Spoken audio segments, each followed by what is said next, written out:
जब अंत समय में यही छोड़ना था तो धन के साथ धर्म होना चाहिए। सुराना परिवार ने आज सिद्ध कर दिया कि धन के साथ हमने धर्म को साथ लिया है।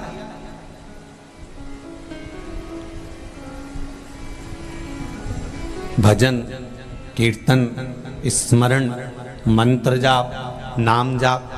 हम ये नहीं कहते कि तुम राम जपो कि कृष्ण जपो कि शिव जपो कि तुम ये जपो, तुम्हारी मर्जी पड़े उसको जपो। यहाँ तो सनातन धर्म में तो बफेट लगा हुआ है, तुम्हारी मर्जी पड़े 33 कोटि देवताएं, तुम्हारा मन पड़े जिसको जपो। राम जपना हो राम, कृष्ण जपना हो कृष्ण, शिव जपना हो शिव, ऋषभ जपना हो ऋषभ, बालाजी जपना हो बालाजी, देवी जपना हो देवी, तुम्हारी मर्जी पड़े जो जपो, पर अपने दिल से जपना, हृदय से जपना, मन से जपना।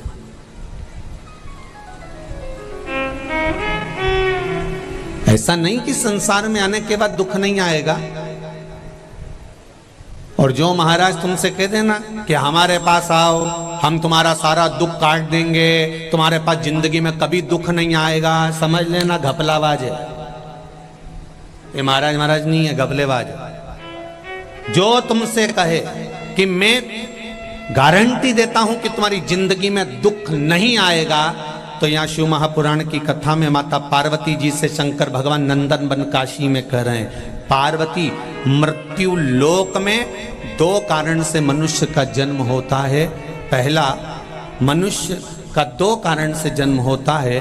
पहला कारण है कि भगवान का भजन करना, और दूसरा कारण है अपने कर्म का भोग भोगना। जब कर्म का भोग भोगने के लिए हमारा मृत्यु लोक में जन्म हुआ है, जब कर्म का भोग भोगने के लिए हम पृथ्वी पर आए हैं, तो कोई कैसे कह सकता है कि तुम बिल्कुल मैं बैठा हूं और गारंटी देता हूं और तेरे जीवन में दुख नहीं आएगा और तेरे जीवन में दुख नहीं आने दूंगा, तो ये व्यर्थ की बात है। आए हो मनुष्य लोक में, इस मानव का शरीर मिला है, परिवार मिला है, कुटुंब मिला है, रिश्ते नाते मिले हैं, तो दुख तो थोड़ा ना थोड़ा आएगा।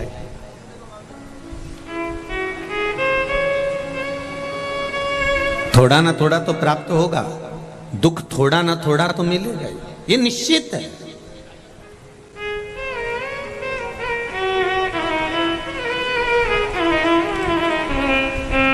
जो डनलप के गद्दे पर सोते हैं और बादाम काजू खाते हैं, जिंदगी भर ब्रांडेड कपड़े पहनने वाले भी आखिरी में कफन बिना ब्रांड का जाता है। कफन की ब्रांड नहीं मालूम रहती कौन सी ब्रांड का है। हम तो कहते हैं अगर आप ब्रांड का कपड़ा पहनते हो तो एक स्टाम्प पर लिख के जाना, मरू तो इसी कंपनी का उड़ाना। मैं इस कंपनी के बिना, आज तक मैंने इस कंपनी के बिना जूता नहीं पहना, इस कंपनी के बिना मैंने कपड़ा नहीं पहना, इस कंपनी के बिना मैंने घड़ी नहीं पहनी, इस कंपनी के बिना मैंने सामान नहीं पहना। तो मरने पर लिख जाना इसी कंपनी का पहना, ना तो जाऊंगा नहीं तो वापिस आ जाऊंगा। अरे भाई, जीवन भर ब्रांड का रोना रोने वाले भी एक दिन बिना ब्रांड के चले जाते हैं, बिना ब्रांड। अब शिवजी पार्वती से कह रहे हैं कि कोई तुमसे कह दे कि तुम मेरे पास बैठो, मैं तुमसे ये कराऊंगा और तुमको दुख नहीं आएगा और तुमको तकलीफ नहीं आएगी। अच्छे से अच्छे भी एक ना एक दिन दुख के मारे नयन में जल झलक ही जाता। भगवान राम कौन थे? भगवान राम। तो क्या भगवान राम की आंखों में जल नहीं आया? सीता जी का हरण हुआ, पिताजी की मृत्यु हुई, कितना कष्ट 14 वर्ष वन में भोगा और आने के बाद भी जानकी जी का परित्याग करना पड़ा, कितना दुख भोगा होगा। भगवान कृष्ण का चरित्र उठा लीजिए। क्यों? क्योंकि मृत्यु लोक में अगर परमात्मा भी आया है तो उनको भी थोड़ा ना थोड़ा संसार सागर में भोगना। मत बुरे कर्म कर बंधे वरना पछताएगा, भगवान की आंखों से तू बच नहीं पाएगा, तू बच नहीं पाएगा। अरे ओ अज्ञानी मत करना तेरे कर्म का फल भी तू ही पाएगा, जैसा किया तूने तेरे आगे आएगा। मत बुरे कर्म कर बंदे, मत बुरे कर्म कर बंदे, वरना पछताएगा। भगवान की आंखों से तू बच नहीं पाएगा, तू बच नहीं पाएगा। तेरे कर्म का भोग तुझे भोगना ही है। एक बात हमने पहले भी कही, आज वेद और पुराण से नहीं डरना, बिल्कुल मत डरो। धर्म और शास्त्र से नहीं डरना, बिल्कुल मत डरो। माता पिता से नहीं डरना, बिल्कुल मत डरो। घर के बड़ों से नहीं डरना, बिल्कुल मत डरो।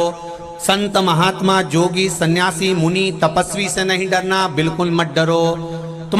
तुम किसी से मत डरो, पर शिव महापुराण की कथा कहती है कि अपने कर्म से जरूर डरना, क्योंकि कर्म का भोग तो पड़ता है।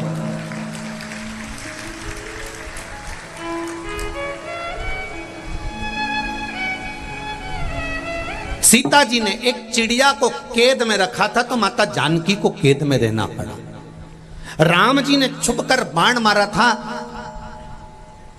उस बाली को, तो कृष्ण अवतार में बाली ने छुपकर बाण मारा था भगवान कृष्ण के चरण में। कर्म का भोग तो भोगना। बमूल का पेड़ लगाओगे तो बमूल ही आएगा, और आम का लगाओगे तो आम ही आएगा। हाँ, अभी अभी थोड़ा सा जो नर्सरी है ना, नई नई नर्सरी में ऐसा हो रहा है कि बमूल के पेड़ में भी आम पैदा कर दे रहा है। ये नई नर्सरी है।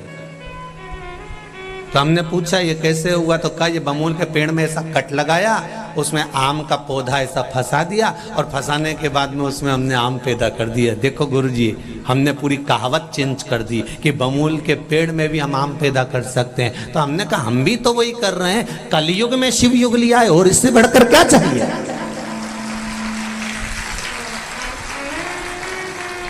अब तुम बमूल के पेड़ में तुम आम फंसा रहे हो और आम पैदा कर रहे हो, तो हम भी मना नहीं कर रहे। पर हो सकता है कि हमारे पूर्व के कर्मों को, जो बेकार कर्म है, उस कर्मों को हम भगवत भजन के माध्यम से, स्मरण के माध्यम से, मंत्र जाप के माध्यम से, भगवान की भक्ति के माध्यम से, भगवान की सेवा के माध्यम से हमारे कर्म को काट कर हम अच्छा कर सकते हैं।